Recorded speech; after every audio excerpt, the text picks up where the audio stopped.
Everything begins at the port of Lith, with seagulls circling a boat. And on that boat, a boy shouting that they finally arrived, and a blonde saying that he can only buy a potion from her if he does a little favor. The sailor selling a fish, and the city bustling. The boy's eyes sparkle when he speaks, so this is the port they always talked about. A white-haired guy hugs him and asks, "Did you like this place so much, Raymond?" The guy's name is Walker. The chubby guy behind them says he wishes he was as excited as the boy, and the girl there only exists as eye candy. The chubby guy looks ahead saying it's finally time, their adventure is about to begin. This world is going through the age of adventure, ever since the famous gates appeared. Behind these mystical passages that appeared overnight all over the world, there are terrifying creatures that are not seen in the world of Maple.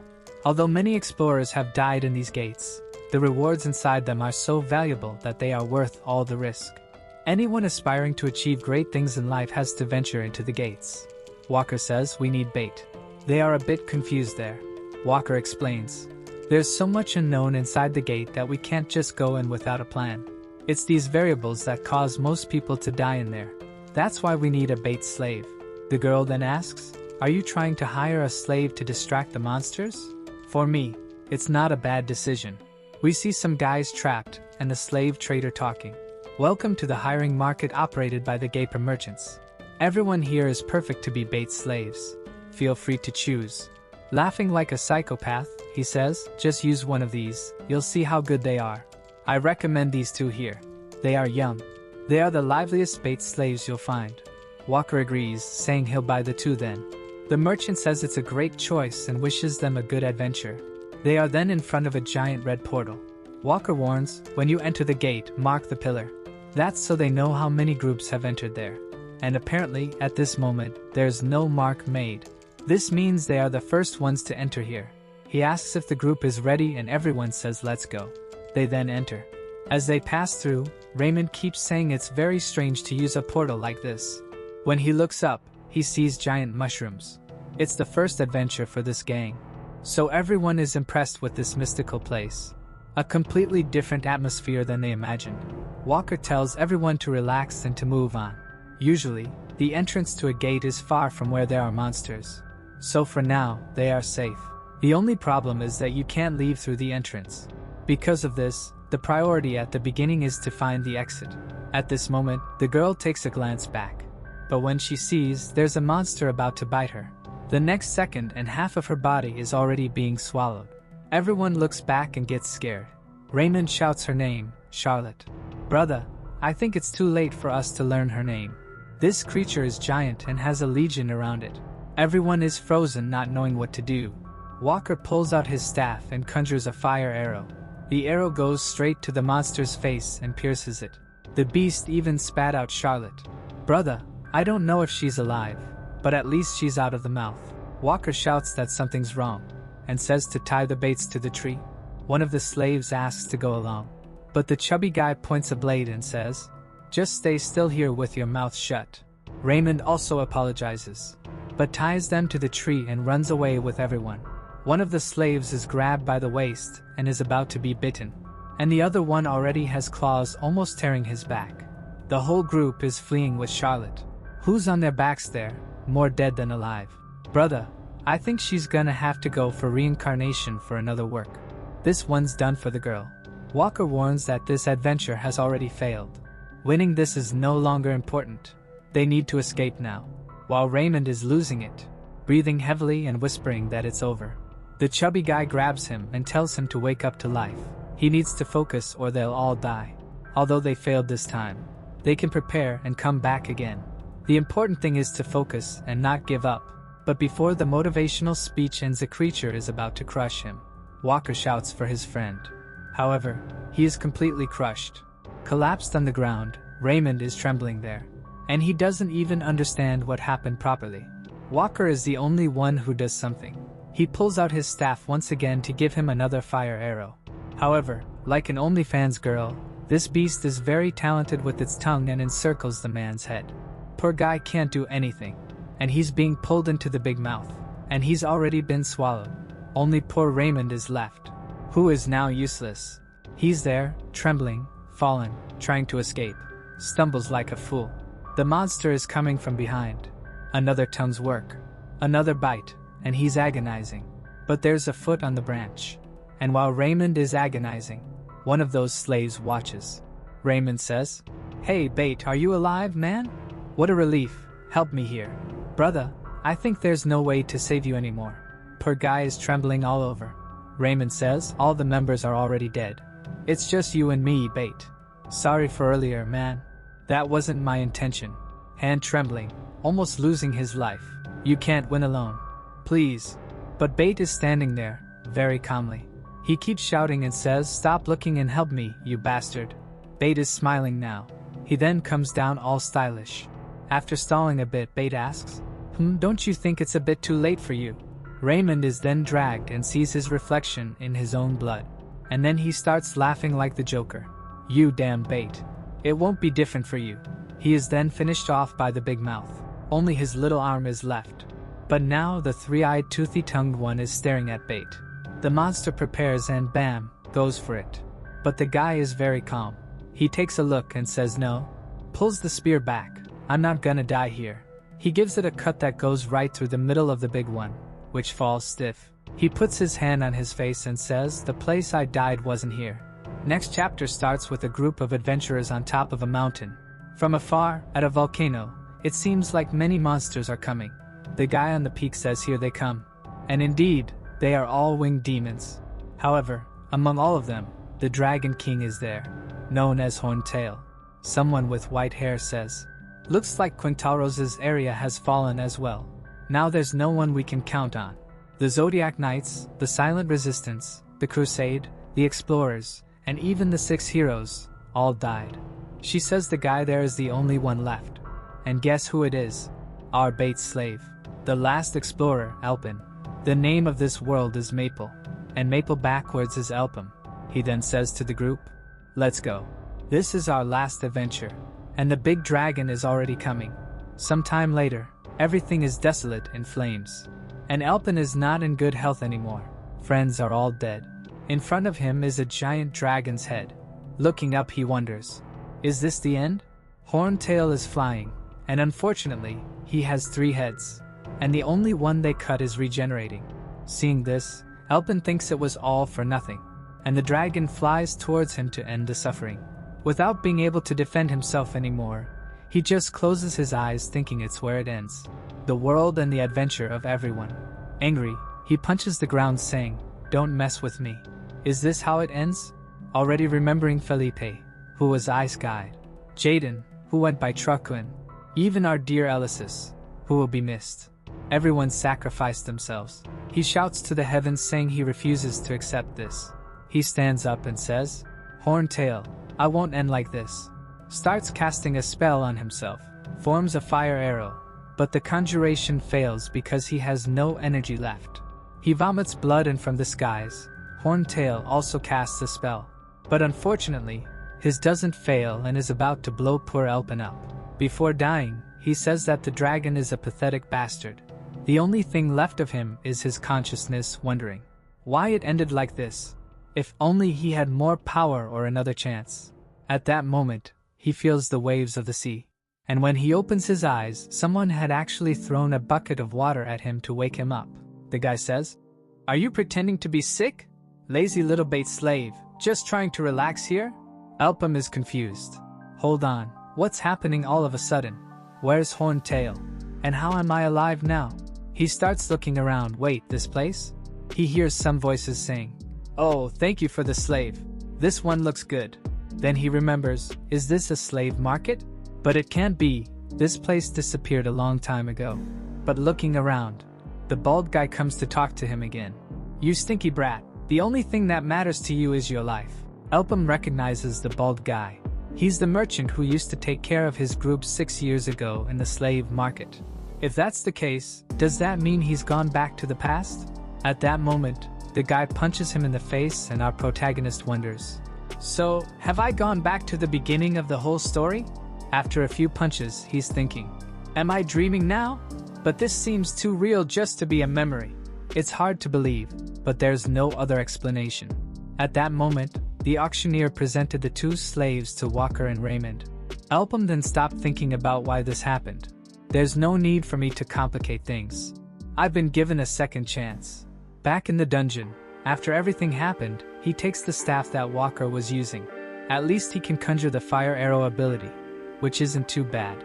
Since Walker was also a beginner adventurer, he can use the guy's low-level items. The only problem is that it's not enough.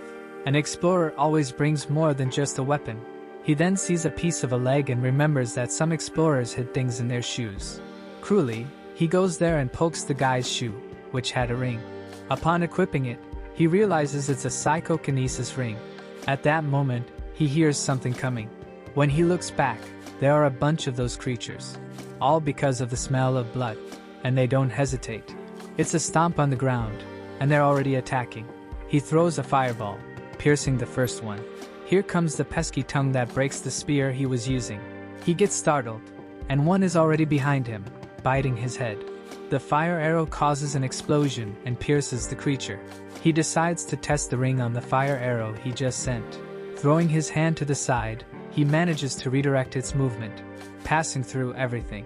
When the arrow dissolves, all that's left are the burned creatures on the ground. It's barbecue time. From what he realizes, the only problem is that the duration is still very short. But another wave of monsters is already coming. However, he's calm, saying that it doesn't matter. Until he gets scared and has to dodge. The fire arrow isn't activating again. Apparently, the cooldown time is much longer than he expected. But the monsters are very persistent. They're already coming back to bite him before he hits the ground. However, he stops the movement and gives a smack to the mouth. He beats it up professor style with a ruler.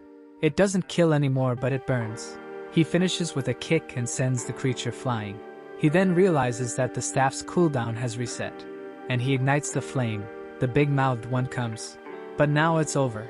He throws it towards him, redirects with the ring, and pierces everything. Look at his style in the hole he made.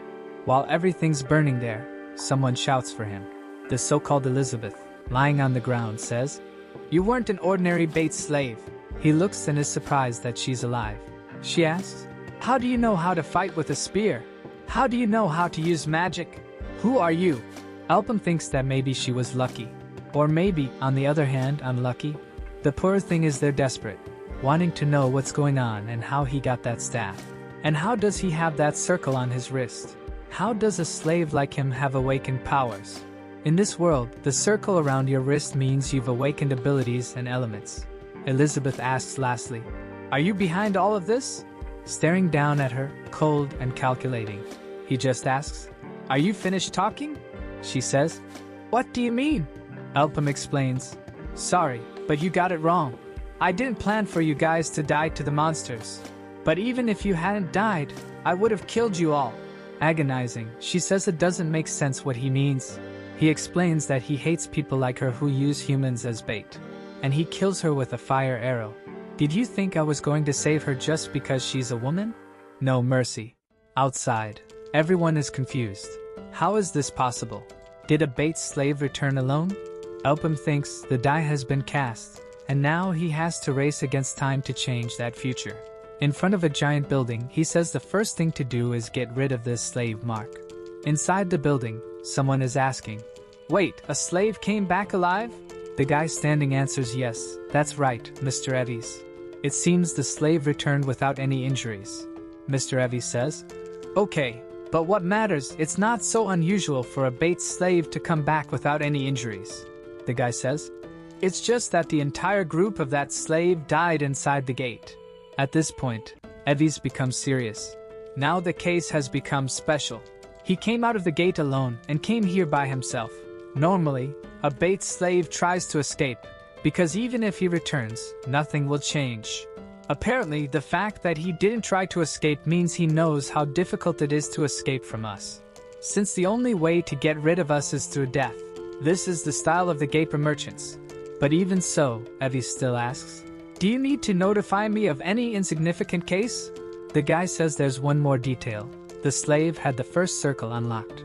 Eves wonders if he spent a long time living as a slave, he probably doesn't like us.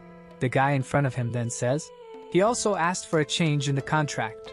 Eves is curious, a change in the contract? The guy standing says yes, the slave wants to register as an explorer. Evie says, a slave wanting that?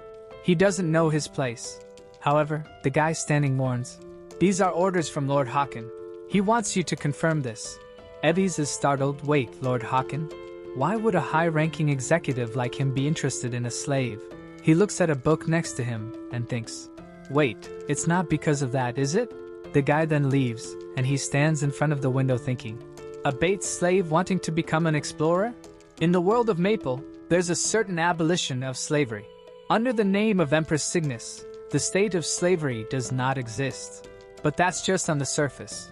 Humans here have always been slaves of mesos, which is the currency of this world. If someone borrows mesos and can't pay, they need to settle the debt with labor. Such a simple concept created the state of slavery in the world of Maple. And on the day his father died of an illness, he became a slave too.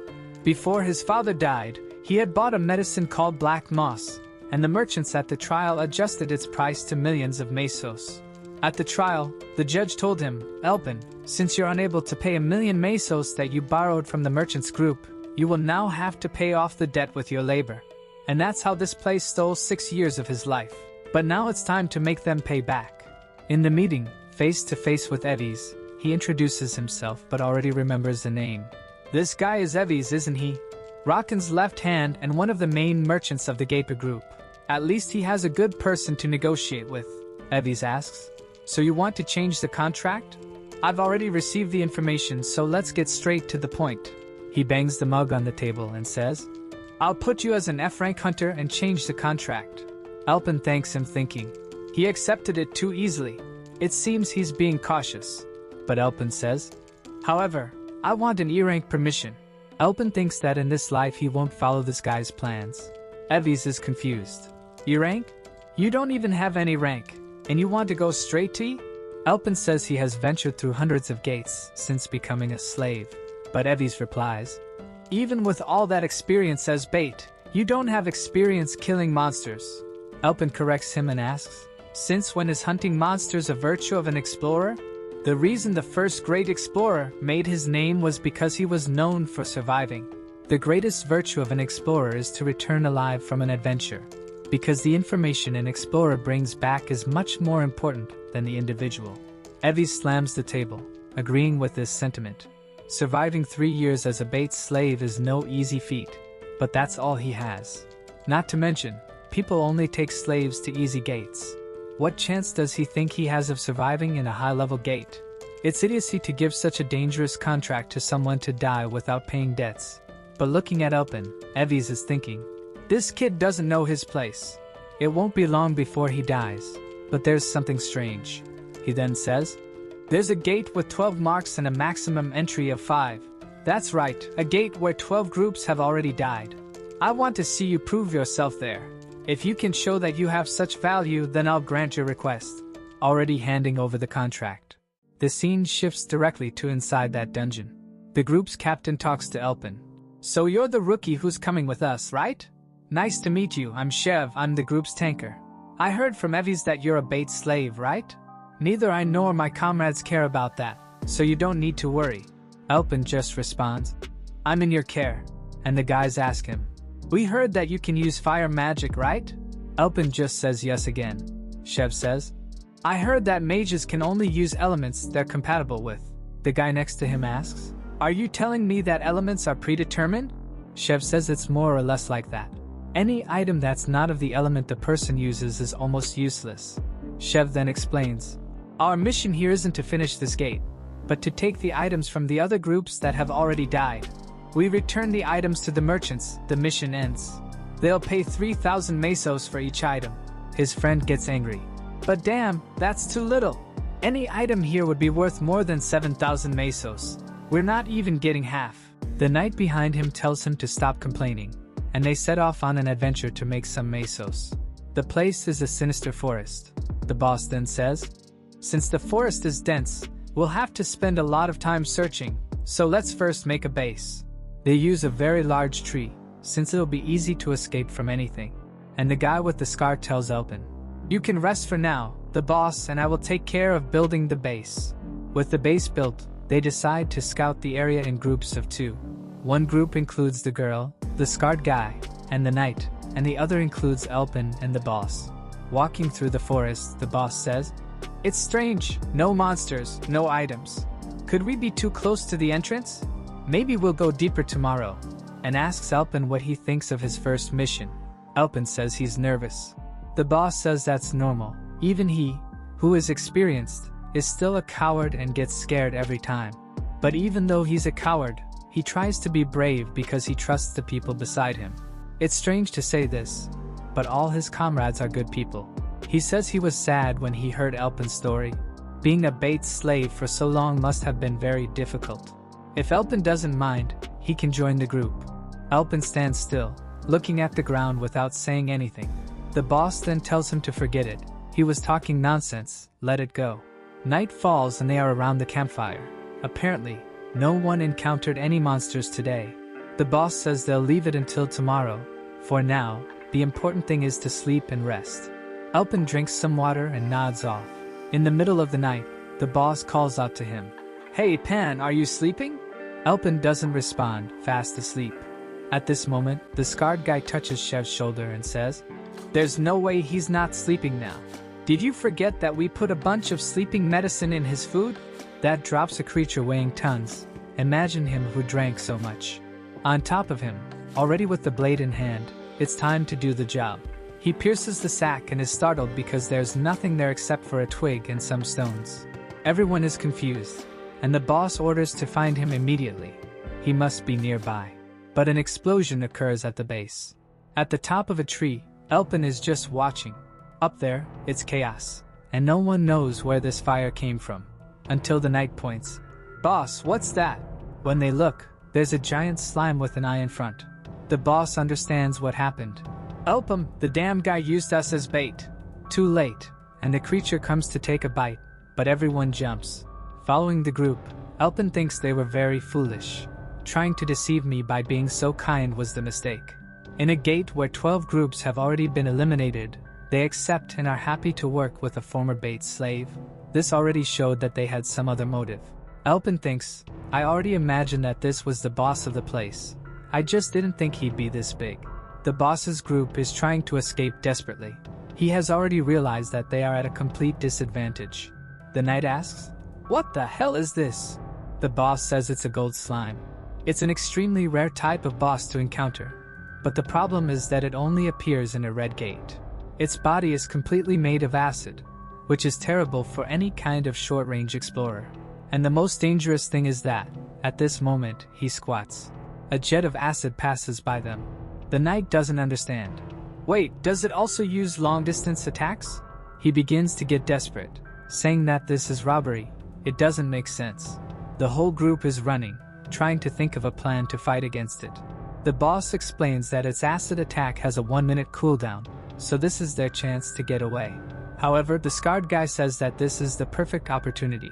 If it's in cooldown time, just destroy the stone in the middle of its forehead. He turns around and goes towards the boss, saying that 1 minute is more than enough. The boss tells him to wait, but it's too late. He's been split in two, leaving the whole group confused. How did he use the acid shot again so soon? Wasn't there at least another 10 seconds? At that moment, the slime sends a barrage of acid shots. The boss and company seem to have turned into jelly. Only the hairy little skeletons remain. Elpin was watching from the side.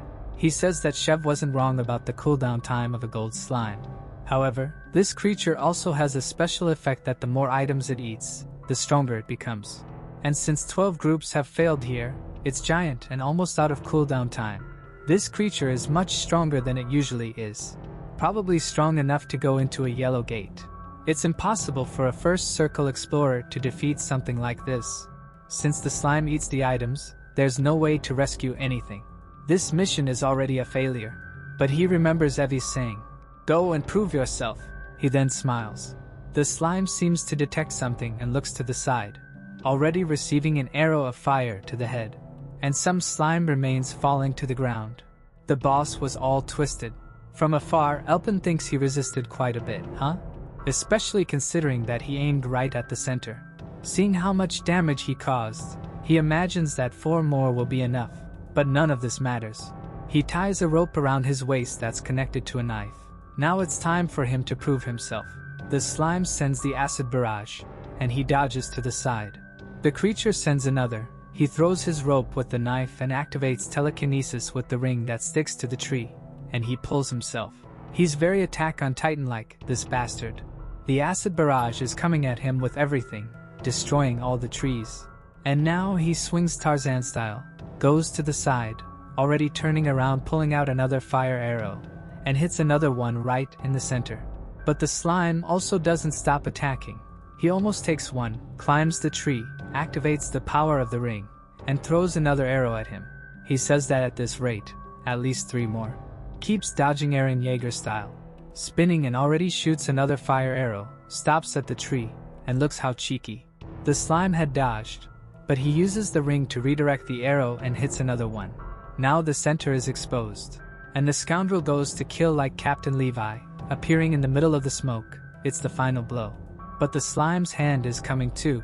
He's about to be crushed, so he looks back, activates telekinesis, throws the knife tied to the tree, and pulls himself to dodge. He falls on the slippery ground, another fire arrow towards the slime, which will block with its hand. But you already know what he does. He smiles, activates the ring, makes the arrow circulate under the hand, and hits another one in the core that destroys it. With that, the slime collapses and explodes everything. He runs away, acid everywhere. He grabs the little knife in his hand, throws it at the tree, activates telekinesis, and pulls himself. The entire forest being taken over by the slime river. Sometime later, when everything settled down, he walks around and locates the slime's core. He pulls it to his hand, throws it up, and makes a red energy ball around it. And the scene goes to him talking to Evis. Talking. "I'm back." Evis just stares. It looks like you're not just words, huh? But you came back alone again. And without any of the items we asked for. Elpham tells the truth. The members you put with me were beginner hunters and only wanted the items I had. So I separated from them to avoid any problems. And when I found them again, the boss had already killed them. Evis wants to know which boss. Elpham says it was a gold slime. And Evis knows what that means. Wait, if that was the monster, there are no items? Elpham says yes. All the items melted. Evis gets angry, damn it. All the items we lent to those hunters have now disappeared. We lost a lot. Moreover, it's even worse that this guy escaped. This is because there are some rules in the gates. First, every gate has in front of it the maximum number of people who can enter. When that amount is already inside, no one else can enter. And the gate is deactivated until everyone has died. Second, there are restrictions on the gates depending on the difficulty and number of circles. If the person has more circles than the difficulty, they cannot enter. That's why, regardless of how strong someone is, they always run into danger. Third, each gate can only be cleared once, which makes everything even harder. If only one member returns alive, the gate disappears and can never be made again. And since Elpham came back, that one is a gate that is already gone. But maybe that's a good thing.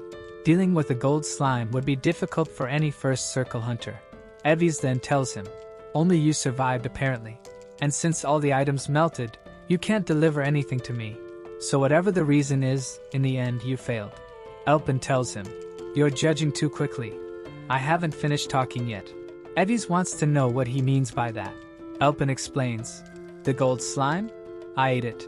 And our boy has 2 circles, this bastard. Evis is shocked, already understanding that he absorbed the gold slime. Elpham tells him, I think I proved myself, right? Now rank me as you promised. Evis says, rank D? Elpham is surprised. Evis comes in his face saying, come on, rank D. If you work with me, I'll still treat you as a rank C explorer. Contract signed, without fear. Elpham thinks, normally treating someone who hasn't even reached the 3rd circle as rank C is too crazy. This is because the circle is power. The difference between 1 and 2 is huge. But Evis knows. Climbing a circle just by consuming a monster core is something an ordinary person cannot do. Meanwhile, Evis is thinking, survival instinct? No way, he has a frightening talent. Someone who just reached the 1st circle is already in the 2nd in an instant? I've never seen anyone so fast. I need to have him now, all shiny. Elpham even lets out a little sigh. The way he treats me has changed much faster than I expected. But that's expected, since there's not much time until the opening of the first red gate of 100 people. A giant event that all guilds and merchant groups participate in. Naturally, the merchants of Gapra are very interested in this. But this is also perfect for me since I'm in a hurry. And speeding up my plans isn't a bad thing. He then tells Evis that he wants to ask for something. He asks him what, just say it. Oh, you cheeky one, he says, asking me for some mesos? Elvis laughs, thinking, oh, this kid is asking me for money. Next chapter. Some say the gate opened the era of adventurers. But all this was actually a trap set by a black mage. Many explorers have lost their lives here, and the potential of the Maple world has gradually been destroyed. And in the end, the last day has come. Hundreds of monsters that were waiting for their chance came out of the gates. And then humanity was destroyed. This will happen exactly 3 years from now.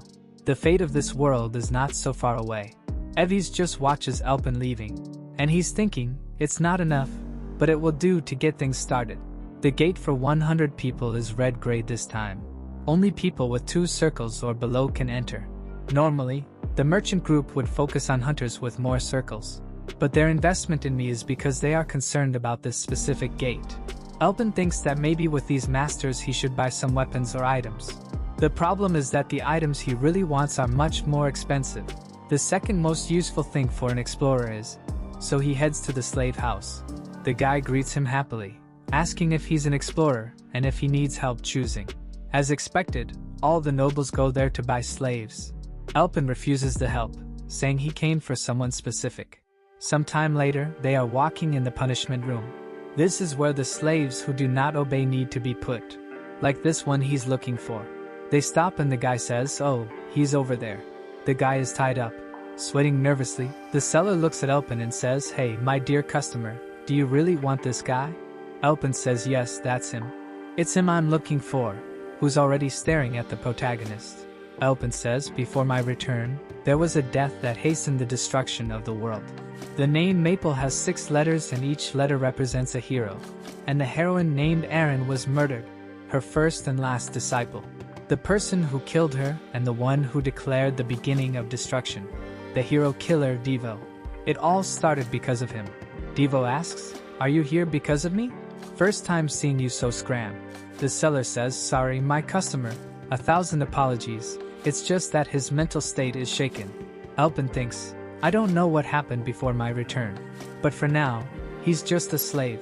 Seeing how he's showing this attitude to an explorer, there's something else going on. You can't say he's just being rude. The seller says, he's a complete lunatic. He's a crazy dog. But Elpin thinks, his personality doesn't matter. What he wants is this guy's ability. They were the ones who received the most attention when the last day began. Because of that, they were always compared. Mainly because they were from the same region, awakened at the same time, and both were skilled. But what they had most in common. Elpin asks, how much do you cost? Devo says to him, unlike your appearance, you must be rich, right? Do you have enough for the price I want? 1 million mesos, how about that? It should be fine for you, young master. Elpin thinks that the similarity between them is that they both need mesos. He needs mesos to help his sister who has the black blood disease. Devo says, get out if you don't have that money. But Elpin reaches into his pocket and pulls out a wad of money. 1 million mesos. The seller and Devo can't believe it. And Elpin explains to him, now listen carefully. The duration of the contract is 1 year. And the split will be 70 to 30. The priority of the obtained items is mine. The slave seller is confused. What is he doing? Is he making a contract with a slave? Elpin then hands the contract to Devo, who signs it immediately. You'd better not back out, he says, already bitten the finger and signed. Elpin knows that his lack of hesitation is because he needs to save his sister. And he says, contract made, we're going to the gate now. Excited, Devo says, leave it to me, let's go. But Elpin warns him, you'll have to prove your worth, Devo. Who says he'll be much better than anyone else he's found. Already at the dungeon's door, Devo is confused, hey boss. So, I thank you for a new weapon, but I like long swords. Let's go back soon and buy one. But Elpin tells him that from now on, working with him, he will only use polearm weapons. If Devo doesn't accept that, the contract is over. Devo doesn't say anything, He just wants to know, wait. Is this going to be our test? It's a red gate with a mark of 8. Elpin says it's the right place, it's perfect. Devo says, okay, but where are the rest of our members? A rich guy like you must have others, right? Especially a healer, at least. I'm a combatant, so I need a healer. Elpin is just standing there staring at him. Devo says, hey, wait, you're not telling me we're going in without anyone, are you? Elpin says, don't worry, we have everyone we need. Devo responds, phew, thank goodness, you scared me for nothing, man. Here, pointing to him, who stays there bugged out not understanding anything. Wait, no, this isn't what I'm thinking. Stop wasting time, take this kick in the butt and go through the portal. Inside, Devo falls to the ground, and then gets up cursing, you're insane. How are we two going to fight in a place made for 8? Even madness has to have a limit. Is this some kind of joke to you? Not to mention you gave me a weapon I don't even know how to use. Elpin is just looking at him, when suddenly there's an explosion behind him and a bunch of tree stumps are coming. It's a monster called Stumps. And Devo realizes he messed up. The creatures are coming in a huge group because he was yelling as soon as he arrived. The problem is that, ironically, the cut trees are resistant to blade cuts. But Elpin passes by him, telling him to get out of the way. The creatures are coming. A fire arrow in the head of the first one is pierced. Before Devo understands anything, Elpin activates telekinesis and starts piercing everything. The tree stumps turn into firewood. He even scolds Devo, saying, pathetic, acting like that as soon as you enter the gate. I don't want to see another mistake like that. Per Devo, he doesn't understand anything. The scene changes to a house under the moonlight, and someone speaking. The merchant group fell into the trap. The time is already being marked, and we will finish selecting the members we will use. How do you want us to proceed? The guy with the cup responds. Very well. The girl disappears and the guy with the good guy look says, everything has to be done as he wishes. Freedom to the maple world. Brother, this guy is trying to stir things up, right? While in the dungeon the tree stumps are all taking fire arrows. Devo says, I got the 27 stones. Elpin keeps going tirelessly. Devo is thinking, dang. I thought this guy was insane. But he wasn't joking. What was that? Psychokinesis? I've never even heard of someone using fire arrows like that. Wow, I'm with such a skilled guy. It's going to make a fortune. Wow, this contract was good. Not to mention that the split will be 70 to 30. I'm going to get enough money for her treatment, and also for a good life. Elpin says, I found it. Devo asks what? When he looks. It's a group of stompies and there are 9 of them. Elpin then says it's the perfect number. Devo, perfect for what? When he looks, Elpin is just staring. A pebble falls to the ground, catching the stompies' attention. When they look, Devo appears behind them cutting the first one in half. As he fights, he thinks, this guy lost his mind. He wants me to fight all of this alone? Not to mention I'm not used to this weapon. I'm fighting all wrong. Not even with 10 lives would it be enough. Elpin is observing, thinking. He's still kind of sloppy since he only used a sword. But soon he'll realize that his specialty is polearm weapons. It's this type of weapon that will make him as strong as possible. And I have no doubt about his talent. Since he was chosen to be the disciple of the heroine of polearm weapons. The big tree is coming at him, and he passes by cutting. Devo begins to notice. Strange. The reach of this weapon is much longer, and yet it has more power. Not to mention it feels more comfortable than a sword. Furthermore, since it only has the blade at the tip, it is much lighter. I don't even need to use much force. And if I try to use even less force? It just starts spinning, slicing, cutting through the tree stumps, with no difficulty at all. Elpin realizes. Apparently, he has already learned. He hasn't even awakened the first circle yet, and he's already this strong. At this moment, an earthquake occurs. Devo looks up and the wall explodes. A huge trunk is coming out. He almost got caught and falls back. A regional boss appears. He was about to be crushed, but Elpin saves him just in time, and throws him aside like trash. He looks at the boss and says, size isn't everything. It just makes you easier to hit, shooting a fire arrow at him. Devo becomes confident. Maybe with magic it's possible. However, the boss easily manages to defend himself. Elpin prepares another shot thinking, this creature's reaction is much faster than I expected. How about this? He sends an arrow, activates psychokinesis, and starts spinning it around the creature. Tries to hit a blind spot on its back, but the monster manages to defend again with its branch. Now Elpum is scared. It blocked this too. They both start running. Not even magic works. Devo asks, "Your attacks aren't working, what are we going to do?" Elpum thinks, "It's not that my attacks aren't working. If he's blocking, it means they work. The problem is that he has too many branches." The creature hits the ground, and both of them are thrown. In midair, the monster comes to hit Devo, but Elpum activates telekinesis and pulls a piece of stone, which passes under its foot and carries them away. "Saved, barely," Devo says. "Man, I almost died." Elpum replies, "Take care of the small ones and I'll kill the boss." Before Devo can respond, Elpum has already gone, shooting fire arrows while Devo thinks, he's sick. It's not something you can kill without a plan. He has to flee. An explosion occurs and he thinks, "See? Just as I imagined." However, in the middle of the smoke, another fire arrow passes. But this time, right in the Stompy's eye. Devo is puzzled. Wait, he managed to blind the creature. Elpum prepares another arrow and sends it. He knows the branches are much faster than he can handle. And with just psychokinesis, it's not enough. However, with 2 circles, he can use 2 arrows now. And then it's just a matter of distracting with one and passing through with the other, already tearing off another arm. Instead of focusing on his fight, Devo can't stop watching Elpum. He realizes that his plan is simple, but very effective. With 2 arrows changing direction, not even with this amount of branches can the creature escape. However, he gets a shock when he sees that the creatures he should be killing are heading towards Elpum. He yells at Elpum to be careful and changes the direction of the arrows, killing all the creatures.